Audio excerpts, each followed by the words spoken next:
আসসালামু আলাইকুম বন্ধুরা, আশা করি অনেক ভালো আছো। রুবিনা কুকিংয়ের দারুণ মজাদার ডিমের বেগুনের রেসিপি নিয়ে হয়েছে। দেখো বন্ধুরা, আমি এখানে দুটো বেগুন নিয়ে নিয়েছি। বেগুনগুলো এইভাবে আমি কেটে নেব।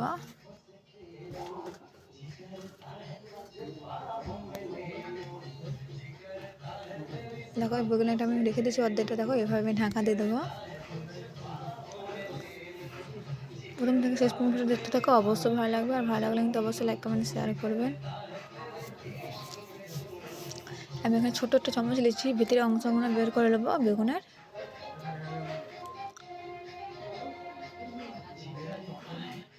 যেসব বন্ধুরা এখনও পর্যন্ত আমার চ্যানেলে নতুন, অবশ্যই চ্যানেলটা সাবস্ক্রাইব করে পাশে থাকবেন, বেল আইকনটা অন করে দেবেন।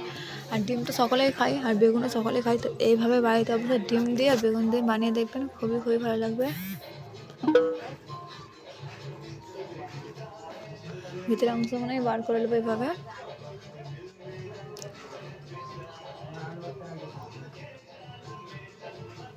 দেখতে পাচ্ছি বন্ধুরা, বেগুনটা কিন্তু একদম কচি।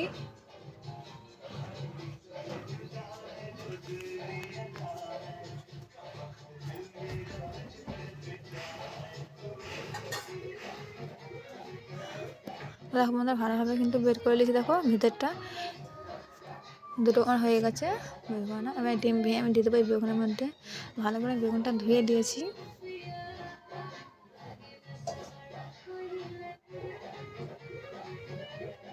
এভাবে আমি ডিমগুলো দিয়ে দেবো। দেখো কিছু মশলা কিন্তু আমি বেগুনে দেবো না।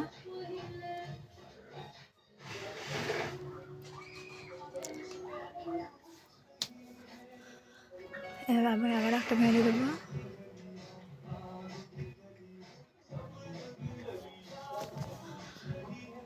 ভিডিও ভালো লাগলে অবশ্যই কিন্তু লাইক কমেন্ট শেয়ার করে দেবেন। যেসব বন্ধুরা আমার নতুন এখনও পর্যন্ত, অবশ্যই প্লিজ চ্যানেলটা সাবস্ক্রাইব করে পাশে থাকবেন। অল্প আমি লবণ দিয়ে দেবো শুধু।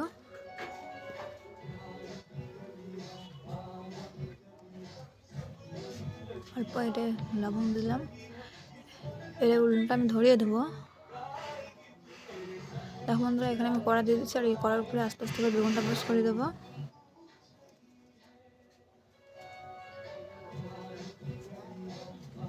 এভাবে আমি ঢাকা দিয়ে দেবো।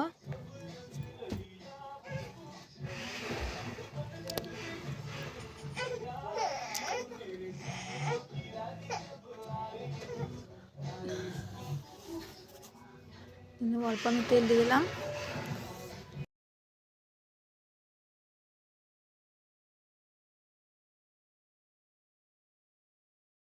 আমি অফ করে নেবো। দেখো বন্ধুরা, হয়ে গেছে, খুব ভালোভাবে কিন্তু হয়ে গেছে, দেখতেই পাচ্ছ তোমরা। এবার চলো এটা আমি রান্না করে নেবো। দেখতে পাচ্ছ, তাহলে আমি রান্না করে নেবো। এবারে পেঁয়াজ বাটা দিয়ে দেবো তেলের মধ্যে, যেটা আমি বেগুনটা ভেজেছিলাম ওটা দিয়ে দেবো। পেঁয়াজটাকে আমি ভালো করে লাল করে নেবো। আর ডিম তো সকলেই খাই বন্ধুরা, তো এইভাবে বাড়িতে অবশ্যই ডিম আর এরকম বানাবে। সবসময় তো ডিম আর বেগুন খালি খেতে ভালো লাগে না, তো এইভাবে ডিম দিয়ে বেগুন দিয়ে বানিয়ে দেখবেন, খুবই একটা ভালো দারুণ মজাদার রেসিপি। আর রান্নাটা কিন্তু খুবই ভালো লাগবে। আদা রসুন বাটা,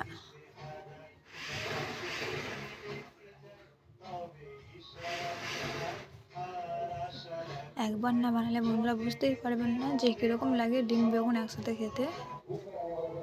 তো বেগুনটাকে প্যালের মতন ফাঁকা করে নিতে হবে ভিতরটা, আর ভেঙে ডিমটা দিয়ে দিতে হবে। টমেটো বাটা দিয়ে দেবো এবার আমি। তো আমি এখানে সব মশলা বেটে করেছি, তো তোমার এখানে না বাটলেও হবে, কুচি হবে প্রায় ঘরে। এবার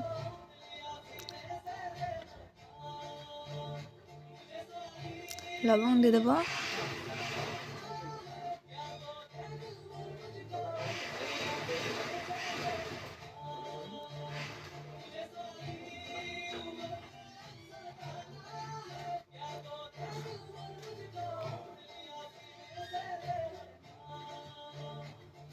সব মশলা দিয়ে আমি ফ্রাই করে নেবো। হলুদ গুঁড়ো, লঙ্কা গুঁড়ো, জিরে গুঁড়ো, হলমরিচ গুঁড়ো, আবার ভালো করে মশলাটাকে আমি ফ্রাই করে নেবো।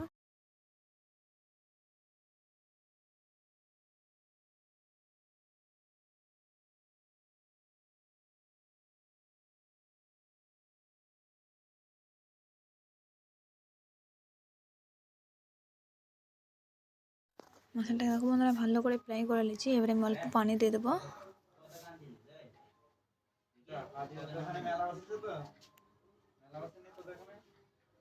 এবার বেগুন ভেজে রাখাটা দিয়ে দেবো। বেগুন ডিম ভাজাটা আমি দেখো বন্ধুরা আমি দিয়ে দিয়েছি। এবার ফুটেও গেছে, দেখছো কত সুন্দর। ওই শটটা তোমাদেরকে দেখানো হয়নি, যেহেতু বাচ্চাদের খেলে ভিডিওটা বানাই আমি, অনেক প্রসিদ্ধ হয়, তোমরা বুঝতেই পারছো। আর দেখো আমি এটা এবারে 10 মিনিটের মতন ফ্রাই করে নেবো, যেহেতু ভালো করে বেগুনটা সিদ্ধ হয়ে যাবে আর ডিমটা ভালোভাবে হয়ে যাবে। আর দেখো বন্ধুরা কালারটা কিন্তু খুবই সুন্দর এসেছে, একদম দেখতেও খুব সুন্দর লাগছে। এবার আমি নাম করে নেবো। তো চলো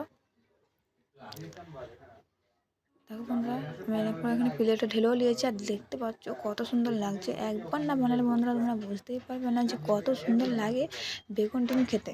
তো প্লিজ একবার হলে বাড়িতে বানিয়ে খেয়ে দেখবেন, অবশ্যই কমেন্টে জানাবেন যে কীরকম লাগলো। আর দেখো বন্ধুরা ডিমটা কিন্তু ভালোভাবে বেগুনের ভিতরে ঢুকেছে। দেখো তোমাদেরকে আমি উল্টে পাল্টে দেখাচ্ছি। দেখো খুব ভালোভাবে ডিমটা কিন্তু ঢুকেছে। দেখো গোটা ডিমই আছে।